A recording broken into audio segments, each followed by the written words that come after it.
Breaking news update for you guys from the world of football, from the English Premier League, and it's a massive one, all right. Chelsea Football Club have announced the departure or sacking, whichever way you prefer putting it, of head coach Graham Potter. Now, truth be told, the rumours had been swirling for quite a while after Chelsea's latest loss, which was a rather limp, pretty sordid, very bad display against Aston Villa. It was a home match. It was, a match which most people thought that they would actually be doing well enough to win.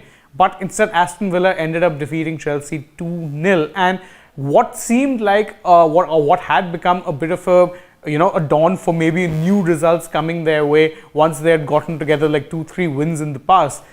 All of that good work seems to have gotten undone after, of course, the draw against Everton, and now this loss to Aston Villa seems to have been the straw that broke the camel's back as far as Chelsea's new owners are concerned. Now, there's two ways of looking at this, and we'll do some detailed videos on this, the next day, tomorrow, and through the day in the evening. But there's two real ways of looking at this entire debacle. One, do you stick with the man who you've so vehemently backed in this January transfer window?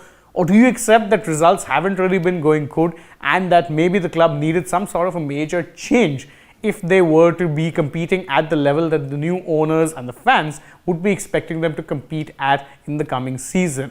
It does seem like Chelsea's owners have taken this decision on the basis of the fact that results recently haven't looked good. Potter, to his credit, has been trying to do a few things here or there, but it just hasn't quite worked out for him as well as most people would have hoped, and it therefore makes sense to bring an end to a partnership that's just not working out despite the best intentions of both parties in this case. That is, of course, Chelsea, the owners, and Graham Potter. No one can doubt the fact that there's been effort on both sides.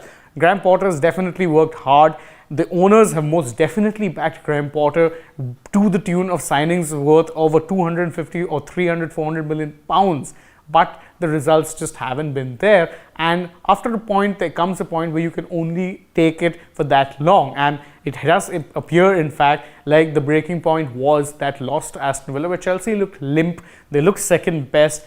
And this is an Aston Villa side, by the way, who aren't exactly one of the Premier League's great disruptors or anything like that. They're at best mid-table right now, and they made Chelsea look absolutely clueless. And there was a bit of a hint in the fact that more than anything else, it does seem like Potter has lost the faith of fans, because there were reports that at Stamford Bridge, Chelsea fans themselves were chanting at Potter, "You're getting sacked," in the morning. Well, it's not the morning, it's late in the evening, but it did turn out to be true, and it does appear that the owners have acted out of fear of things getting even worse, because they know that the players that they have accumulated, that they've spent money on, this potential there, they just need the right man to bring the best out of those players. And in the eyes of many fans, and now even seemingly the owners, Graham Potter wasn't that man.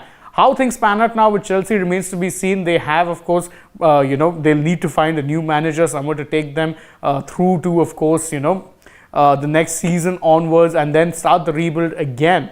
But it is a process that will need to be addressed, and it seems better to have done it now rather than have waited till the end of this particular season. Thank you guys so much for joining us on this breaking news update. If you enjoy our work over here at Sports Today, please don't forget to like this video, share it with your friends, subscribe to the channel, tap that bell icon, leave us a comment, follow us on Instagram, Twitter, and Facebook, and don't forget to download the AajTak app. If you're already on the channel, you can also go ahead and check out some other videos that we've done through the day. For now, though, from my side, goodbye.